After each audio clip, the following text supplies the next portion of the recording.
ওই বাচ্চা বৃদ্ধাশ্রমে পাঠাবে না, বাড়ি থেকে ভাগাবে না, তো করবে কি? আপনাকে আদর যত্ন করবে? আপনি তো ওরে ধ্বংস করছেন, ওর তো শুরুটাই আপনি খেয়ানত করছেন ওর সাথে।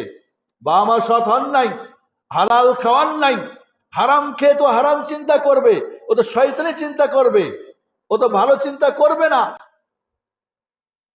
3 নাম্বার, যেই পরিবেশে সন্তান লালিত পালিত হবে, বড় হবে, বাড়িতে, প্রতিষ্ঠানে এবং সমাজ ব্যবস্থা সুন্দর হতে হবে।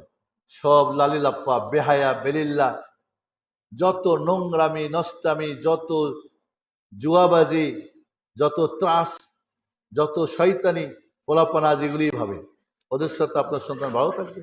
আর নিজের পরিবেশটা যেমন ভালো রাখতে হবে, সমাজের পরিবেশ ভালো রাখতে হবে, আপনার প্রতিষ্ঠানের পরিবেশ ভালো রাখতে হবে, তাহলে এই সুন্দর গোলাপটা বড় হবে তার সুন্দর পরিবেশ।